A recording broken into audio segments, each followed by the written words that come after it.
అందరికీ నమస్కారం. ఈరోజు మనము లక్ష్యసిద్ధి పాఠం 10వ తరగతి తెలుగు వాచకంలో లక్ష్యసిద్ధి పాఠం 8వ పాఠంలో నుండి 3వ భాగాన్ని చెప్పుకుందాము. ఇక్కడ స్వీయ రాష్ట్రము సర్వతోముఖాభివృద్ధి పరిచయంలో తెలంగాణ ఆవిర్భావం సందర్భంలో వచ్చినటువంటి సంపాదకీయ వ్యాఖ్యల గురించి చెప్పుకోవడం జరిగింది. సంపాదకీయం అంటే ఏంటిది?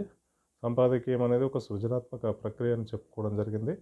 తర్వాత మొదటి భాగంలో తెలంగాణ ఆవిర్భావం గురించి చెప్పుకోవడం జరిగింది. తర్వాత రెండవ భాగంలో ఉద్యమ చరిత్ర చెప్పుకోవడం జరిగింది. మూడవ భాగంలో ఇప్పుడు మనం చెప్పుకోబోయే అంశము స్వీయ రాష్ట్రము సర్వతోముఖ అభివృద్ధి గురించి చెప్పుకుందాం. ఇక్కడ సర్వతోముఖ అభివృద్ధి, సర్వతః ప్లస్ ముఖ ప్లస్ అభివృద్ధి, సర్వతోముఖ అభివృద్ధి. ఇక్కడ సర్వతః అంటే అన్ని విధాలైనటువంటి అభివృద్ధి, సర్వతః ప్లస్ ముఖ అంటే ఒక రాష్ట్రం కానీ, ఒక దేశం కానీ, ఒక గ్రామం కానీ, ఒక వ్యక్తి కానీ, ఒక కుటుంబం కానీ అన్ని రంగాలలో సర్వతోముఖ,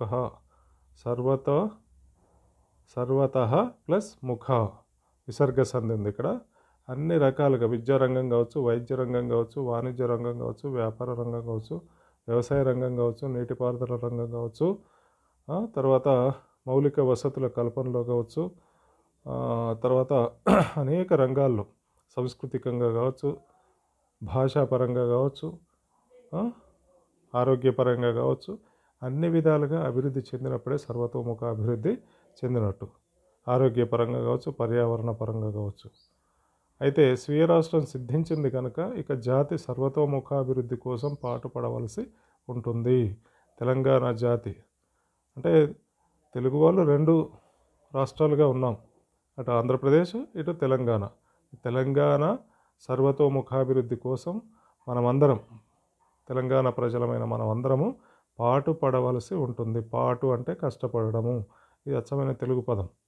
పాటుపడవలసి ఉంటుంది అంటే ఎవరి ధర్మాన్ని, ఎవరి డ్యూటీని వాళ్ళు సక్రమంగా చేసినట్లయితే, ఎవరి లక్ష్యాల సాధన కోసం వాళ్ళు ఆ దిశగా కృషి చేసినట్లయితే అటు ప్రభుత్వం, ఇటు ప్రజలు, ఇటు స్వచ్ఛంద సంస్థలు కావచ్చు, ఎవరైనా సరే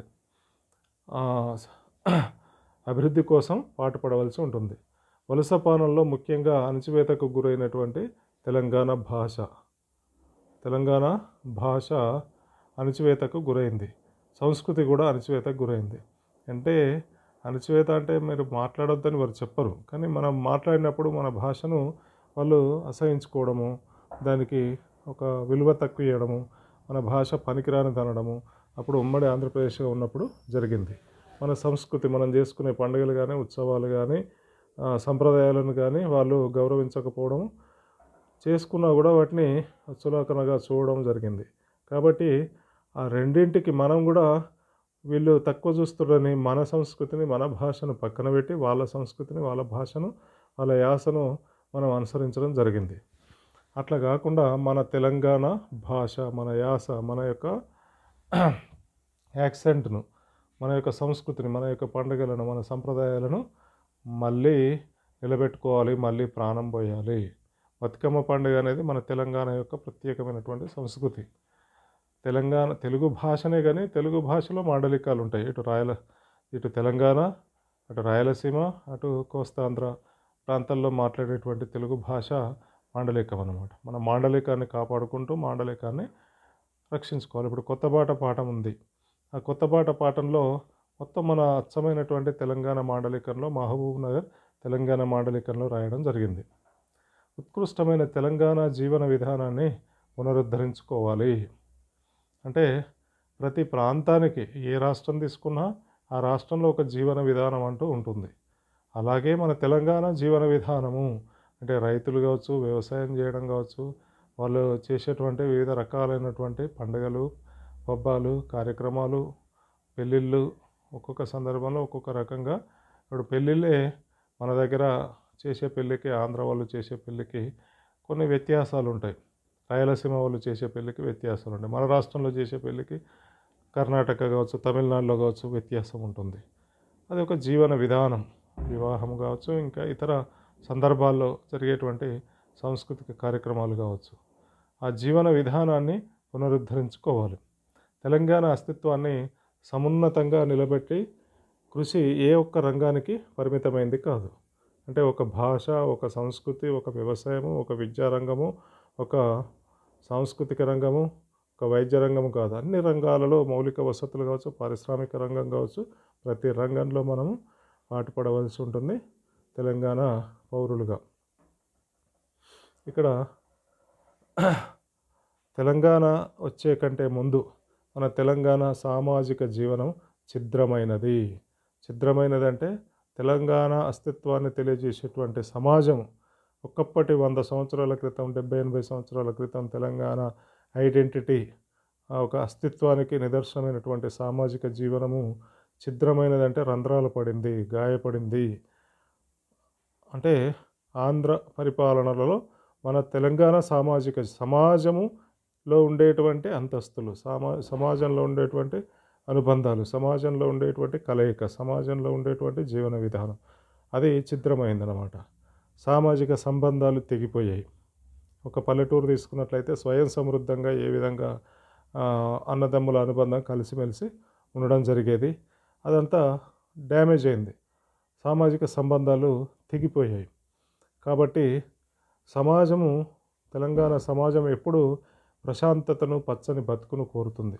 ఎప్పుడు గొడవలు, కొట్లాటలు పెట్టుకొని అల్లకల్లోలం సృష్టించి శాంతి భద్రతలు లేకుండా చేసి అభివృద్ధి కాకుండా చూడడం అనేది తెలంగాణ సమాజం లక్షణం కాదు. అది తెలంగాణ కోరకు పోరాటంలో, ఉద్యమంలో ఆ విధంగా నిరసనను వ్యక్తం చేస్తూ తీవ్రమైనటువంటి ఉద్యమాలు చేయడం జరిగింది. శాంతియుతంగా ఉద్యమాలు చేయడం జరిగింది. శాంతి, సత్యం, అహింస, గాంధీ మార్గంలో ఉద్యమాలు నడపడం జరిగింది. కాబట్టి తెలంగాణ సమాజం ఎప్పుడు ప్రశాంతతను, పచ్చని బతుకును కోరుతున్నది. పచ్చని బతుకు అంటే ఏంది? మంచి ఆరోగ్యంగా, ఆనందంగా, ఆహ్లాదకరంగా, అన్నదమ్ముల వలె అక్కజెండెళ్ళు, అన్నదమ్ములు అనుబంధాలతో కలిసిమెలిసి అన్ని కుటుంబాలు కలిసిమెలిసి ఉండడాన్ని పచ్చని బతుకు అంటారు. ఈ పునర్నిర్మాణము అంత సులభమైనది కాదు. పునః ప్లస్ నిర్మాణం, విసర్గ సంధి. అంటే ఒకప్పటి సమాజాన్ని మళ్ళీ నిర్మాణం చేయడం అనేది అంత సులభమైన పనేమి కాదు. శక్తియుక్తులన్నీ కూడగట్టుకొని, శక్తియును యుక్తియును ద్వంద్వ సమాసం. అంటే ఒక భౌతికంగా, మానసికంగా శక్తిని, ఆలోచన పరంగా యుక్తిని కూడగట్టుకొని, కలుపుకొని నిర్దిష్ట కార్యాచరణతో ఒక పక్క ప్లాన్ తోటి ముందుకు సాగితేనే ఈ విషాదం నుంచి బయటపడగలుగుతాము. దీనికి తక్షణము కావలసింది కడుపు నిండా తిండి, ప్రజలకు కంటి నిండా నిద్ర, రేపటి గురించి బుగులు లేని జీవితం. బుగులు అంటే భయం లేనటువంటి జీవితము కావాలి. కాబట్టి అంటే మనకు ఒక హామీ, గ్యారంటీ ఉన్నట్లయితే ఎవరికి ఏ భయము ఉండదు. ఆరోగ్యపరంగా కానీ ఇప్పుడు పెన్షన్లు ఇస్తున్నారు, దానివల్ల బుగులు లేని జీవితం వృద్ధులు గడపడం జరుగుతుంటుంది. అట్లా ఇవేమీ చంద్రుడిని తెచ్చి ఇవ్వమని కోరడం కాదు. కనీస అవసరాలు తీరడం గౌరవమైన బ్రతుకు ప్రజల ప్రాథమిక హక్కు. కేసీఆర్ ఎన్నికల ముందు ప్రకటించిన ప్రణాళిక ఏంటంటే, కేసీఆర్ కల్వకుంట్ల చంద్రశేఖరరావు గారు, గౌరవ ముఖ్యమంత్రి గారు ఎన్నికల ముందు ప్రకటించినటువంటి ప్రణాళిక, అధికారం చేపట్టగానే ఇచ్చిన తొలి ప్రసంగంలో ఈ ఆశయ సాధనకు అనుగుణంగా ఉండడం హర్షణీయం. అంటే కంటి నిండా నిద్ర, కడుపు నిండా తిండి, బుగులు లేని రేపటి గురించి బుగులు లేని జీవితం కొరకు అనుగుణంగానే వారు ఏం చేశారు? తొలి ప్రసంగంలో ఎన్ని హామీలు ఇచ్చారు. స్వాతంత్రం వచ్చిన తొలి దశాబ్దాల్లో అనేక సంక్షేమ పథకాలు అమలు అయ్యేవి. సంక్షేమం అంటే ప్రజలు క్షేమంగా ఉండడం కొరకు భోజనం, కడుపు నిండా భోజనం దొరకాలి, వస్త్రాలు లభించాలి, పడుకోవడానికి, ఉండడానికి నివాసం యోగ్యమైనటువంటి ఇల్లు ఉండాలి. దాని కొరకు ఇచ్చేటువంటి పథకాలను, చేపట్టే పథకాలను సంక్షేమ పథకాలు అంటారు. పరాయి పాలనలో మన తెలంగాణకు మన వాటా, మనకు రావాల్సినటువంటి నిధుల ఆంధ్ర వైపు, రాయలసీమ వైపు మళ్లించడం వల్ల, పాలనాపరమైనటువంటి వివక్ష వల్ల అవి తెలంగాణకు అందలేదు, అభివృద్ధి సాధ్యపడలేదు.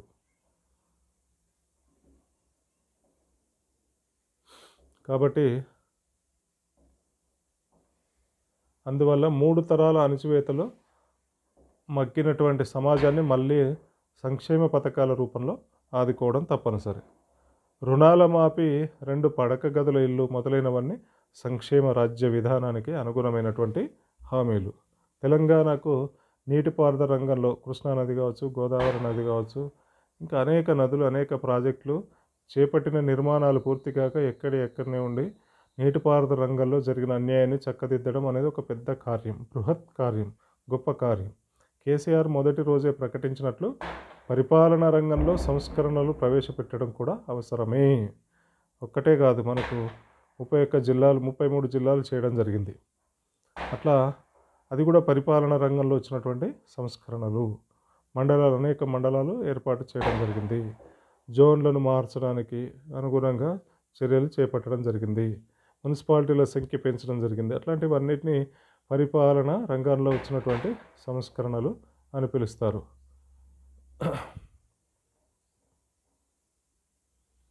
తర్వాత స్వీయ పాలన మనకు కొత్త కాదు. అపారమైన వనరులు ఉన్నాయి, ప్రజలు కష్టపడే తత్వం గలవారు, బుద్ధి ఫలానికి కొదవలేదు. ఇందుకు తోడు 3 తరాల పాటు స్వేచ్ఛా స్వాతంత్ర్యాల కోసం పోరాడిన జాతికి వాటి విలువ తెలిసి ఉంటుంది. అందువల్ల తెలంగాణ భవిష్యత్తుపై మనకు సందేహానికి తావులేదు. తెలంగాణ, స్వతంత్ర తెలంగాణ అభివృద్ధి బాటలో పయనిస్తోంది. ప్రపంచానికి ఆదర్శంగా మన తెలంగాణ రాష్ట్రము నిలుస్తుంది. అంటే మన తెలంగాణను చూసి మిగతా రాష్ట్రాల వాళ్ళు ఆదర్శంగా తీసుకునేటువంటి పరిపాలనా విధానం కావచ్చు, చర్యలు కావచ్చు చేపట్టడం జరిగింది. ఆలోచించండి, చెప్పండి అనే గడిలో ఇచ్చినటువంటి కింది ప్రశ్నలను చూసి మనము సమాధానాలు నోటు పుస్తకాల్లో రాయాలి. తెలంగాణ పునర్నిర్మాణంలో ఎలాంటి చర్యలు వెంటనే చేపట్టాలని సంపాదకుడు భావిస్తున్నాడు. అంటే లక్ష్యసిద్ధి సంపాదకీయ వ్యాఖ్య రాసినటువంటి సంపాదకుడు పునర్నిర్మాణంలో తెలంగాణ సంస్కృతిని, తెలంగాణ భాషను, తెలంగాణ వైద్యపరంగా, తర్వాత నీటిపారుదల రంగంలో, వ్యవసాయ రంగంలో, అనేక రంగాల్లో దాన్ని ఏమంటారు సర్వతోముఖాభివృద్ధి దిశగా చర్యలు చేపట్టాలని భావిస్తున్నారు. దాన్ని మనం సమర్థిస్తున్నామని ఆ విధంగా నోట్ పుస్తకాల్లో రాయాలి.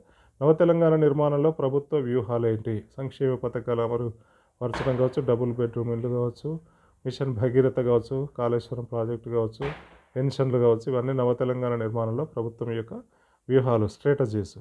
తెలంగాణ రాష్ట్ర పునర్నిర్మాణంలో మీరు ఎలాంటి పాత్ర పోషిస్తారు? ప్రతి ఒక్కరు మన వంతు పాత్రగా మన ధర్మాన్ని, మన విద్యుక్త ధర్మాన్ని నెరవేరుస్తూ మనకు అప్పచెప్పినటువంటి పనిని మనం సక్రమంగా నెరవేర్చి బాగా చదువుకొని గొప్ప స్థాయికి ఎదిగినట్లయితే మన తెలంగాణ రాష్ట్ర పునర్నిర్మాణంలో మన యొక్క పాత్ర చక్కగా ఉంటుంది. మన భాష, మన యాసను మాట్లాడాలి, మన సంస్కృతిని కాపాడాలి, మన పండుగలను కాపాడుకోవాలి.